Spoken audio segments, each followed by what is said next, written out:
Hello, friend of karmic affinity. Try spending a silent minute asking your heart this.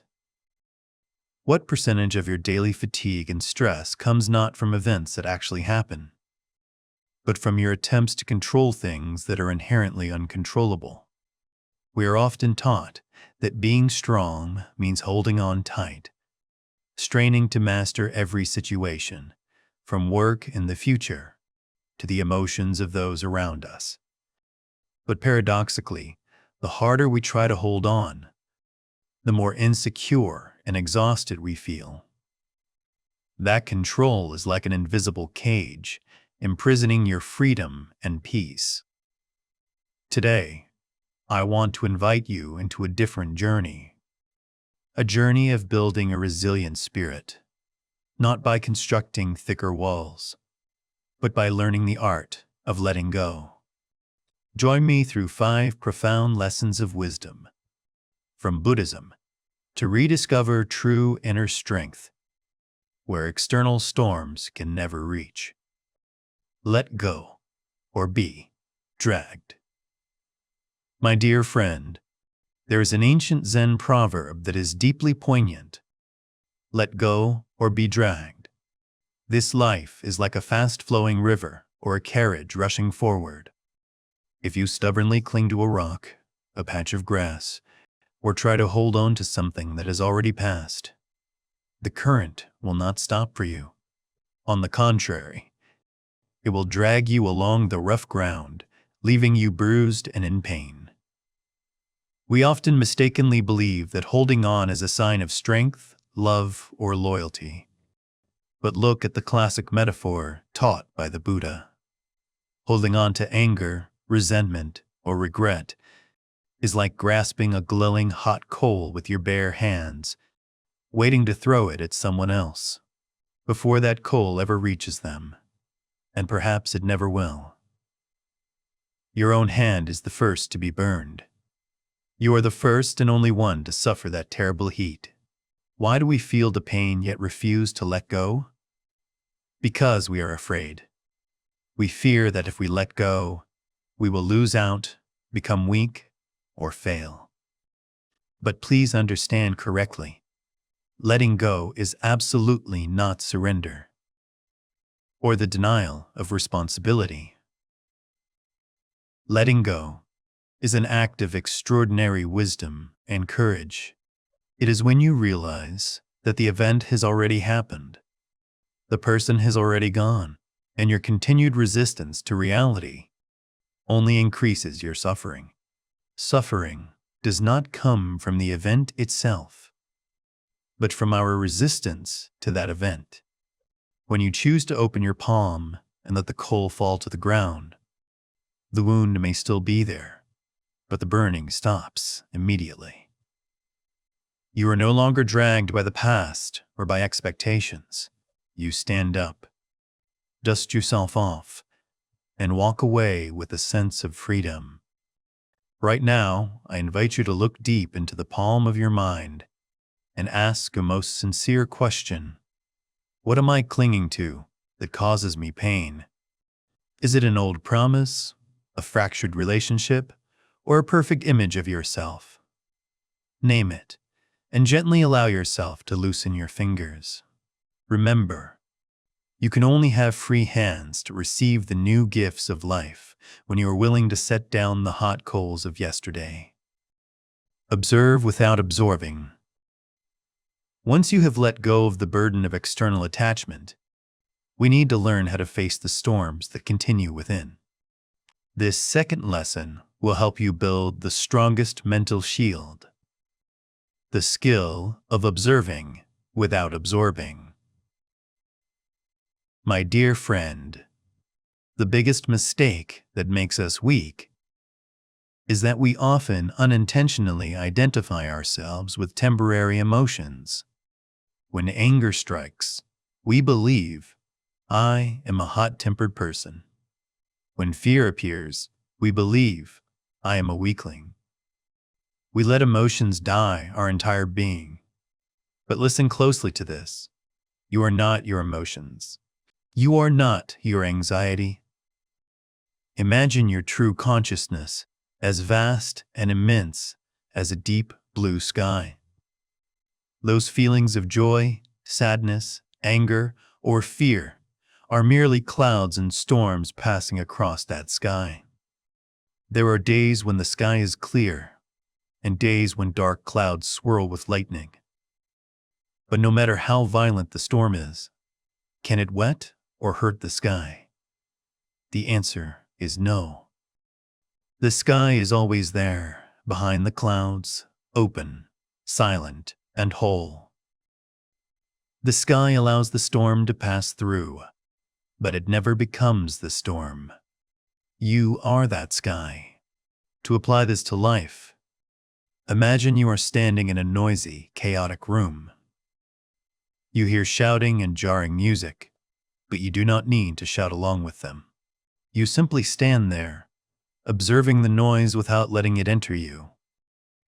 Or when someone throws a hurtful word at you, instead of immediately opening your heart to receive that poison arrow, take a step back. See that word as a passing sound, an external phenomenon, and not a truth about you. The skill of observing without absorbing helps you maintain a safe distance from all volatility. You become a silent and clear witness. You see sadness arrive. You welcome it, and then you watch it leave, but you do not drown in it. When you maintain the position of the observer, you will realize you are much stronger than you thought, because no emotion has the power to strike down a vast sky. Care deeply, but do not care widely. Once you have built a firm inner strength, we need to learn how to use that energy wisely when interacting with the outside world. The third lesson I want to send to you is, care deeply, but do not care widely. My dear friend, there is a subtle trap that those with kind hearts often fall into: exhaustion from limitless kindness. We often mistakenly believe that compassion means saying yes to everyone, carrying the troubles of anyone who comes to us. We fear that if we refuse, we will be selfish. But the truth is, when you try to split your energy into 100 pieces to please the whole world, you will have no strength left to truly help anyone completely, including yourself. Imagine your energy is like a candle flame. If that candle is placed still in a place shielded from the wind, it will burn brightly and provide warmth for the whole room. But if you carry that candle everywhere across a windswept field to try to light every blade of grass, the flame will flicker and die out before it can do anything meaningful. Caring widely is not strength. It is a waste of your most precious resource. There is a story of a wise old Zen master. One day, someone came asking him to settle a trivial dispute in the village. The master gently refused and closed his door to continue meditating. His disciple, surprised, asked why a compassionate teacher would not help them. The master replied that if he used his precious time to carry the small pebbles of the world, he would not have enough strength to lift the great boulder of enlightenment, which could shelter thousands of people later. He teaches us the lesson of choice. Compassion must go hand in hand with wisdom. Setting boundaries is not cruelty or indifference. It is how you protect your light, so it does not fade from burnout. Learn to reclaim your concern. Do not scatter it everywhere like raindrops falling into the sea. Gather it into a cool stream that flows deeply into the people and things that are truly important and meaningful to your life. When you care less in quantity, you have the capacity to love more deeply in quality. That is sustainable compassion. The freedom of non-attachment. As we learn to reclaim our energy, we encounter one of the most core, but also easily misunderstood concepts in Buddhism: non-attachment. My dear friend, many people feel afraid when they hear about non-attachment. They worry that if they practice this, they will become cold, unfeeling, or indifferent to life. They fear they will no longer love their family or have passion for their work. But please breathe lightly and set down that fear, because the truth is exactly the opposite. Non-attachment does not mean you detach yourself from life, but that you learn to live fully in the midst of life without letting it bind you. Imagine life as a great river flowing endlessly to the sea. The people you love, the successes you achieve, the moments of happiness, they are all that cool water. Attachment is like trying to build a dam to block the river, or trying to grasp the water with bare hands for fear of it flowing away. The tighter you grasp, the faster the water flows through your fingers, leaving you only with exhaustion and the fear of loss. In contrast, non-attachment is like the mindset of a leaf, letting itself flow gently on that river. The leaf does not try to cling to the grass on the bank. It does not try to resist the water. It follows the flow, enjoys the coolness, and passes through beautiful turns without fearing the destination. When you are non-attached, you allow everything to be as it is. You love a person not because you want to possess them, but because you cherish their presence in this moment. There is a beautiful truth I want you to engrave in your heart. You can absolutely love most deeply without having to hold on to the point of suffocation. Attachment also manifests in our fixation on identities and expectations. We often paint a fixed image. I am a successful person. I am a perfect mother. I am a strong person. And when life pushes and shakes that image, we collapse. We suffer not because of the event, but because the identity we cling to is threatened. When you practice non-attachment, you strip off those tight clothes. You realize you are not your title, not your possessions, nor are you the praise or criticism. You are the clear awareness, observing all those things come and go. When you are no longer bound by the expectation that things must be like this or must be like that, you will find an absolute freedom. You can enjoy joy without fearing its fading and face sadness without being submerged by it. That is the most stable state of peace that no storm can shake. Respond. Don't react. Once you have learned not to attach to inner emotions, the next challenge is how to maintain that composure when interacting with external situations. My dear friend, daily life is sometimes like a noisy and bustling market. There will be people pushing, loud car horns, harsh words, and unpleasant situations that arrive without warning. The natural human reflex is to react immediately. When someone throws a stone into a lake, the water splashes. When someone says an insult, we immediately respond with anger. This is an instinctive defense mechanism, fast and powerful, but often leaving behind late regrets. But Buddhist wisdom invites us to step up to a higher level, responding. The difference between reacting and responding lies in a tiny detail that carries the power to change destiny: the pause. Between an event happening and your action, there always exists a sacred space. For the hurried person, that space is filled instantly by old habits. But for the practitioner, they know how to expand that space. Imagine your mind is a still lake when a pebble of provocation is thrown in. instead of churning violent waves to fight back. The lake gently receives it and lets the pebble slowly sink to the bottom. In that moment, while the pebble sinks, the lake has time to decide how it will return to stillness.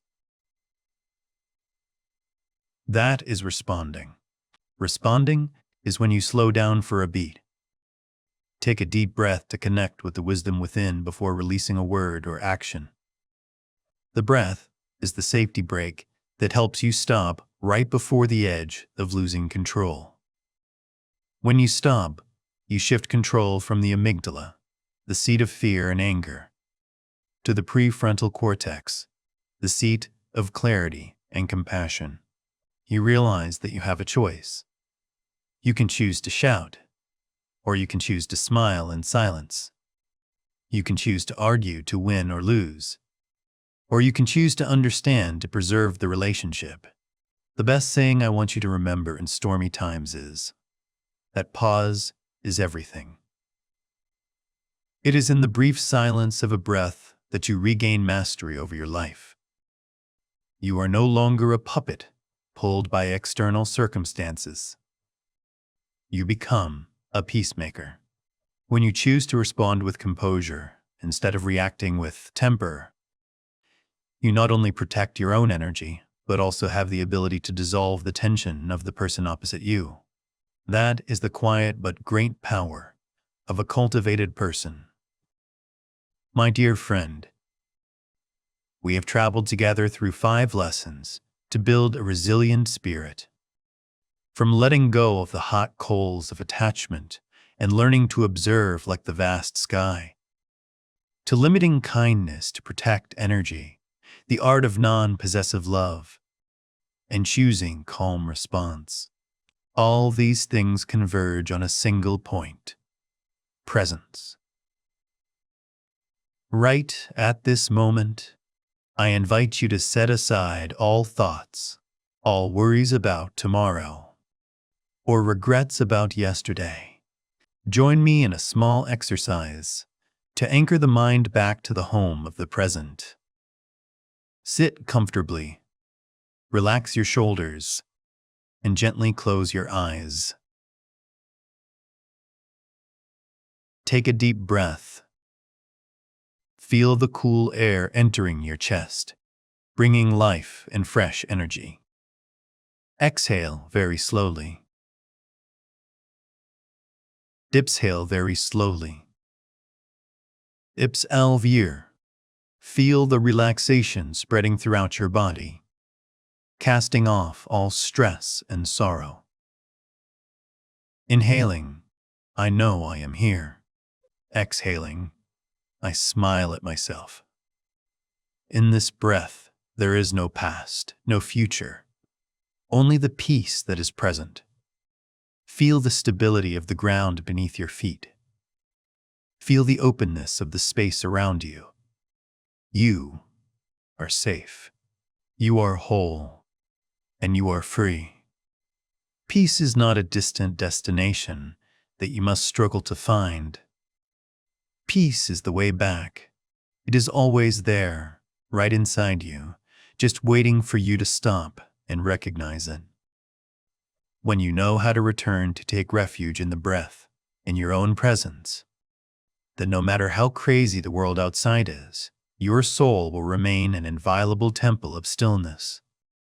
If the sharing today has touched your heart, bringing you some relief and strength, please help me spread this wholesome energy further by clicking like and subscribing to the channel. Leave a comment sharing your feelings as a commitment that from now on, you will choose to live a lighter life and love yourself more. Thank you for listening and for your trust.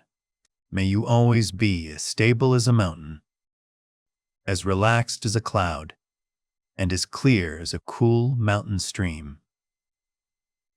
Goodbye, and see you in the next healing stories.